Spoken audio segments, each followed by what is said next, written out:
Hey guys, I've just made a great game in the Dragon. I absolutely had to share that game with you because I'm excited when I make those kinds of games. Of course, I was black, it was Dragon, your favorite opening, full of crazy tactics. This was a critical position, and let's go into the game immediately and to show you how I actually crush him.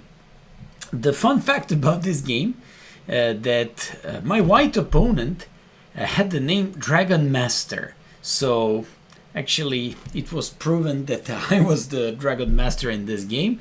But okay, the game was pretty fun, and at some point he could have played better and probably saved himself. Let's go, enjoy the game, and let's see what happened there. He played e4, c5, knight f3, d6, d4. I don't want to explain you the starting moves. He played the most critical variation against the Dragon, bishop e3. I played bishop g7, f3 castles, queen d2, knight c6, long castles, and this is nothing else but Rouser variation in the main line against the Dragon. Lately, like 20-30 years ago, the main move was bishop c4, which is called Yugoslav line, and I did a video, very thorough video, like step by step about the Dragon, but you can find it somewhere in the channel. Actually, I believe I've just published that out like 3 weeks ago. Anyways, my opponent went for a long castle, and you remember I made a video on the channel. You can find the video with bishop d7, where I absolutely had fantastic results. Lately, in all these games, I play knight d4. I always avoided absolutely the main and probably the most solid move d5, but you can also find the analysis in some of the videos on the channel. And here, and you remember on the step-by-step video about the Dragon, I mentioned and brought up at some point the idea of h5. Abdusattorov played this against chess queen, actually ex-world woman champion Alexandra Kostenyuk, h5, and I like the confusing point behind h5. It's aimed against g4. It kind of makes h4 pretty useless. Lately I've been using this h5 with lots of success, because usually you confuse them completely, and when they don't know what to do, they just play h4 and transpose into the main lines. Although those are not the main lines, because the bishop is not on c4, so we just have like kind of easier type of attacks. Anyways, after h5, my opponent played bishop c4, and now he wants me into the Yugoslav line with the bishop c4. I said, be my guest, let's go, bishop d7, I want to play rook c8, and he went with the most classic king b1.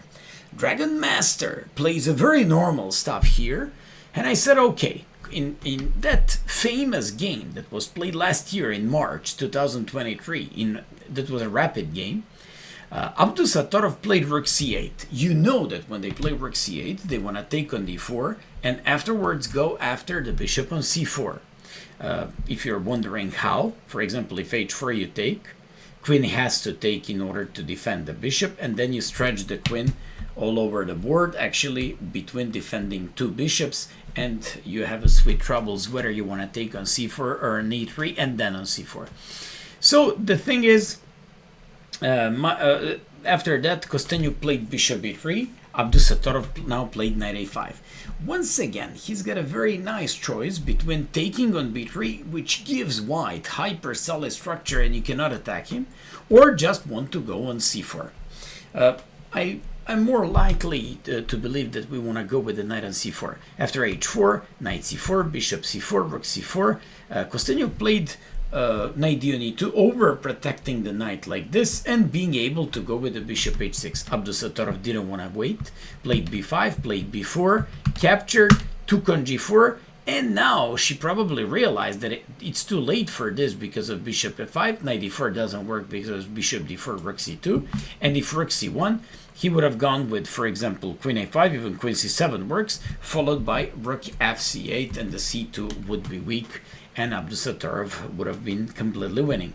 Kostenyuk played knight d4, played queen a5, took on d5 pawn, took by f pawn, played queen e5, By the way, queen h7 doesn't work because king f7, and as you know, it's not only hanging bishop but also rook h8 to trap the queen. She played queen e2, Abdusattorov captured on d4, took on f3, took on e3, and Kosteniuk afterwards just resigned. A brilliantly conducted attack by Abdusattorov here. By the way, you know that kid is amazing. He's currently the 4th in the world, and absolutely, we can't even imagine his limits. Anyways, I didn't play rook c8. I first played knight a5. And maybe this knight a5, of course, if bishop e3, I would just play rook c8 going into Kosteniuk-Abdusattorov game. But my opponent went with bishop d3, and it could be that it's one of those reasons why this line should first be played with the 11th move rook c8 by black. But doesn't matter, I played rook c8, and my opponent wants to very, I would say, primitively attack me with g4. And it's such a logical thing, of course. He just wants to play g4 and to say, okay, let's go, Maya. Let me just try out your dragon and to show you who's the boss. Wait a sec, buddy. I'll show you who's the boss. And then I played h4. I like when I play h4 and when I avoid these type of ideas, g3 or g4, because I would always take. And now my opponent, and this is not the first time I play this line. Lately, just like I told you, I've been using this h5 line and I win all my games. The point is, after h4, now I'm forcing them to go with the after the pawn on h4, but now they're wasting so much time. And if they waste so much time, that actually gives me a great idea to organize the attack on the queen side. I said, okay, here, I knew that there was a moment for knight c4, bringing my knight into the action. He would have to capture. And now, look at this. I want to play just like Abdusattorov against Kosteniuk. I want to play b5, b4. But at the same time, I can play some queen b8, rook fc8. He cannot take. That would be my idea. Because I just go knight e4 and the d4 knight is hanging. So my opponent, after bishop g5, I've been thinking, should I play knight c4 or not? And eventually I decided. I said, let's go. I want to attack with all these pieces.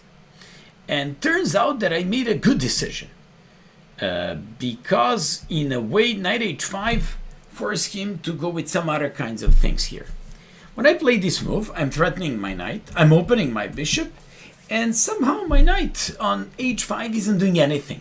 But okay, now I open the dragon bishop, it starts breathing fire, right? My opponent played just like Kosteniuk, knight on e2. These moves are always hyper solid. He's having flexible knights. Looks like even if Kasparov plays this with black pieces, you wouldn't be able to break on white's position.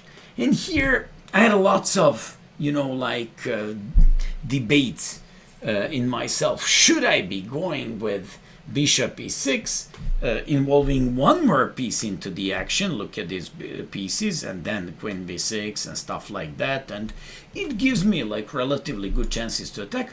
Or should I force him, or let's just say provoke him to take on e7? My opponent took on e7. My opponent took on e7, so queen b6 did its job. When I played queen b6, I saw that I should be playing here. And when he takes on h4, don't forget, he's already up to pawns, then I had, and I saw this d5. This is the most important moment of the game. Sometimes when you find these kinds of moves, you just feel like so powerful, you're just so happy.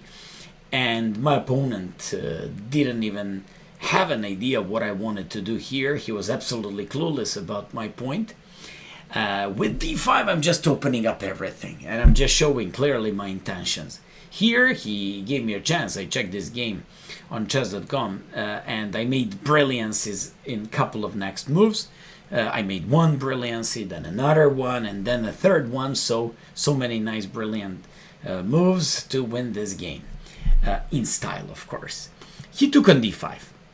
He's up 3 pawns. Like, what the hell is this guy doing? Typical dragon player. But don't forget, I'm playing against Dragon Master. So I sacrifice rook to e2. That's the first brilliancy. I sacrifice rook for the knight. By the way, here he couldn't take my knight because checkmate on b2.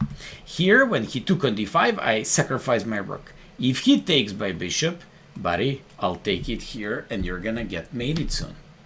If he takes by queen, actually what he did, of course he cannot take by knight because of mate, and he took by queen. I said, okay, this is already something. Now I'm still 3 pawns down, but at least I have 2 pieces for rook and 3 pawns. But I like, whenever I play the dragon openings, I like and enjoy the activity of my pieces. I don't care about the number of pawns that I sacrificed. Here I saw something very interesting. He played b3, and I played the extremely tricky for blitz move. Maybe it's not for the rapid games so tricky and so good, but I like this one. I'm threatening checkmate. I'm threatening to take the bishop on h4.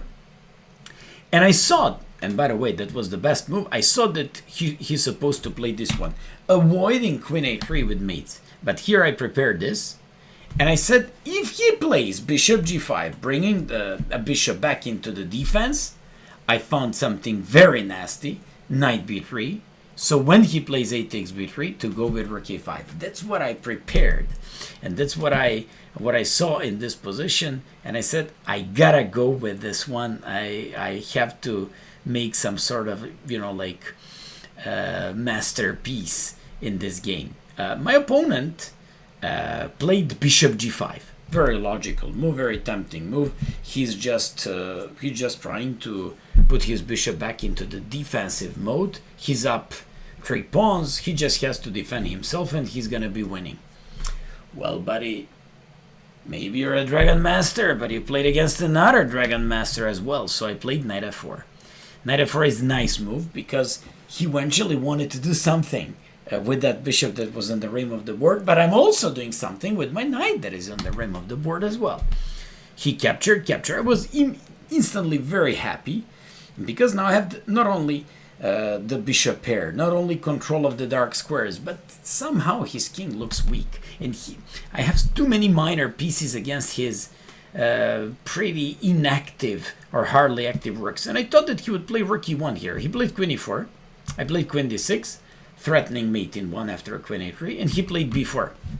He was so happy to give me at least even 1 pawn, but he still would have relatively good chances, even if I play queen b4, bishop b4, because he has too many pawns. Well, I was in good mood tonight, so I played another brilliant move, knight c4. And now, when he took on c4, I played queen b4. He tried to cover himself, and I played queen a3, and he couldn't defend himself off checkmate on b2. Fun fact about this game that the engine said normal game may have continued. So after queen g6, f takes g6, d6, king f8, bishop g2, said the engine. You know that the engines always play till the very last.